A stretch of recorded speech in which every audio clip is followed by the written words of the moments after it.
Salut à tous les amis, alors semaine d'après-match de Ligue des Champions contre le Dynamo Kiev, le Barça a gagné 1-0 mais ça va été très compliqué, un match très difficile à regarder, on s'est quand même beaucoup ennuyé, le Dynamo était très faible, on aurait pu gagner assez largement, malheureusement pas beaucoup d'organisation. Mais on va parler d'autre chose aujourd'hui, on va parler de l'actualité. On va parler d'Ansu Fati qui a prolongé son contrat jusqu'en 2027 pour environ 5 millions d'euros net annuels. Donc Ansu Fati améliore considérablement son salaire, mais son salaire reste quand même plutôt abordable par rapport à d'autres joueurs de l'effectif. Quand on voit que Sergi Roberto gagne le double aujourd'hui, on peut encore se poser des questions sur la grille salariale qu'il y avait avant. Mais en tout cas, c'est une excellente nouvelle après avoir prolongé Pedri. Maintenant c'est Ansu Fati, le prochain ça va être Gavi, il y a également Araujo qui devrait suivre. Il faut également suivre le renouvellement de contrat ou non d'Ousmane Dembélé. L'agent de Dembélé pour l'instant esquive les appels du club. Dembélé lui voudrait continuer, néanmoins l'agent continue de le proposer dans des clubs anglais. On a néanmoins entendu une rumeur concernant Newcastle, concernant Liverpool ou encore Manchester United.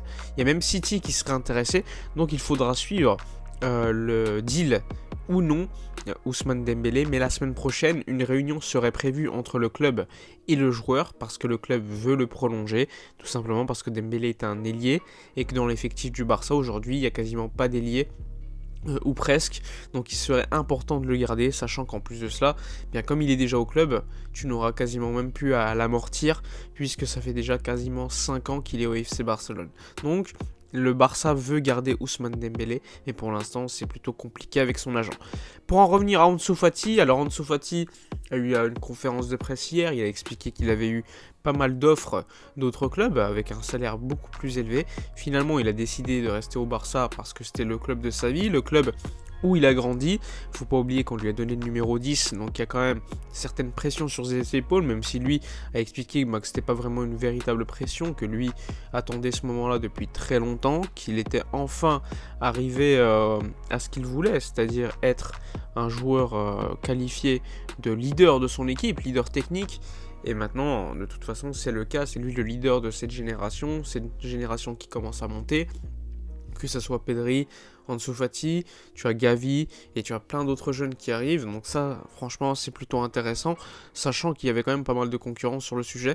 La direction a bien travaillé concernant Pedri et Ansu Fati, parce qu'il faut rappeler que leur contrat aurait pu être, ils auraient pu partir libres dès le mois de juin, malgré une clause unilatérale. Finalement, Matteo Alemany, lors de la conférence de presse, a expliqué que la FIFA pouvait considérer que bien que ces clauses ne valaient pas puisqu'elles avaient été mises quand les joueurs avaient été encore mineurs.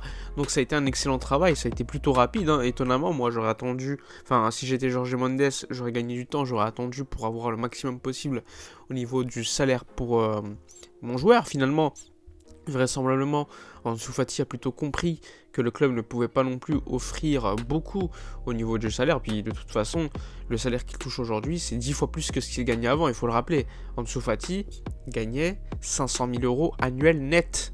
Pour un tel joueur, même s'il s'est blessé, c'est quand même très peu. Et donc c'était plutôt compréhensif pour lui également de gagner vite le salaire qu'il mérite, hein.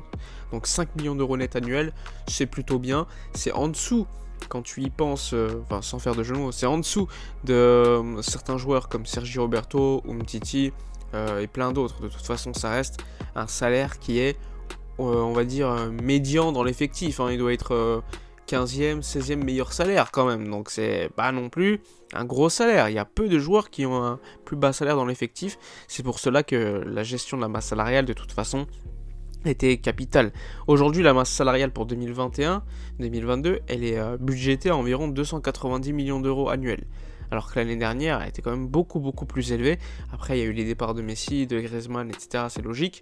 Mais 290 millions d'euros de masse salariale, c'est plutôt bien aujourd'hui. C'est un des plus bas au niveau des grosses équipes, des grosses écuries européennes. Mais après, nous, on a perdu tellement de bons joueurs que c'est également logique. Il faudra être assez intelligent pour renforcer l'effectif sans non plus refaire les mêmes erreurs, c'est-à-dire surpayer au niveau de la masse salariale et surtout pour moi, le plus gros problème, c'est surpayer des joueurs moyens. Il faut plus faire cette même erreur, et c'est ce qu'on avait fait durant des années. Quand tu voyais, je sais pas, Sergi Roberto gagner 10 millions d'euros net annuels, quand tu voyais Umtiti qui joue quasiment rarement, qui gagne beaucoup, Coutinho qui n'a pas prouvé que la valeur de son transfert en valait le coup, gagne lui 14 millions d'euros net annuels, Dembélé pareil, mais 12 millions d'euros net annuels. Quand tu fais beaucoup d'additions comme ça, tu te rends compte que parmi les 290 millions d'euros de masse salariale aujourd'hui, eh bien il y a encore pas mal de moyens pour se débarrasser de encore ces gros chiffres, et là on pourra se renforcer. Donc c'est quand même plutôt intéressant, il y a quand même des choses à faire pour se renforcer côté FC Barcelone. Alors vous le savez, ce week-end c'est le Classico. On va en parler lors d'une vidéo qui sortira demain plus amplement. On a appris qu'il y aura un tifo qui sera vraisemblablement financé par le club comme d'habitude. Alors, le tifo, on s'attend à 99 000 personnes à chaque fois. C'est un classico, normalement un classico c'est toujours plein, toujours complet. Néanmoins, il faut quand même le dire, le Barça, déjà les années avant le Covid, le stade était quand même rarement complet. C'était souvent 70 000, 80 000 personnes. Là, vu que le Covid est passé par là, le tourisme est moins présent. Il faut quand même le dire, le Barça a quand même pas mal de supporters qui viennent d'autres pays, il faut le dire également. C'est pas une critique, on peut être supporter du Barça et venir d'ailleurs. Il y a également des touristes qui viennent visiter la ville de Barcelone, qui en profitent pour aller voir le stade, pour voir un match. Là, ça a vraiment baissé. Il y a 25% seulement du tourisme qui vient par rapport à d'habitude. Donc tu as une grosse baisse et en plus tu as perdu Messi. Tu as perdu un joueur qui faisait venir les gens au stade. On a vu contre le Dynamo et contre Valence, il y avait 50 000 personnes. Là, pour le Classico, moi je pense qu'il y aura 70 000 personnes. C'est quand même un nombre plutôt bas pour un Classico, parce que le Classico c'était toujours complet, c'était toujours à guichet fermé, donc il faudra quand même sérieusement se poser des questions sur le prix, même si de toute façon tous les stades en Europe ont quand même une politique de prix assez élevée, et donc il faudra faire quelque chose. De toute façon le club a réagi et va vraisemblablement lancer des campagnes pour attirer les jeunes au stade, et quand tu attires les jeunes, les parents vont le suivre, et là tu auras quand même un stade beaucoup plus rempli, mais c'est quand même une problématique parce que au niveau financier, avoir plus de gens qui viennent au stade, c'est quand même important.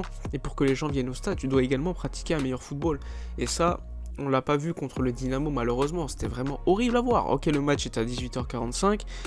Au début du match, il n'y avait pas beaucoup de monde. Finalement, on s'est rendu compte que peu à peu les gens venaient et que finalement, il y avait 50 000 personnes au stade. Mais c'est encore peu. C'est la Ligue des Champions, c'est un match capital. Et finalement, le public manque encore. Mais de toute façon, c'est un peu le reflet de l'état du club au niveau sportif et économique. Au niveau sportif, on l'a vu, c'est pas non plus un jeu flamboyant. Franchement, c'est beaucoup ennuyé lors du match contre le Dynamo. Ça faisait même de la peine à voir. Donc, à voir les prochaines semaines, mais ça va être très important à suivre. Il y a également l'Assemblée Générale ce samedi, ce dimanche ou ce samedi, je sais plus, je crois que c'est samedi, où il faudra voter sur le Barça Studios, sur les Spy Barça et plein d'autres choses. Donc ça va être capital ces prochains jours pour le Barça, on en parlera un peu plus amplement de toute façon. Enfin bref, j'espère que la vidéo vous aura plu, n'oubliez pas de donner vos avis concernant les prolongations de contrat de Pedri et Ansu Fati. On se retrouve demain pour une prochaine vidéo et d'ici là, comme d'habitude, portez-vous bien.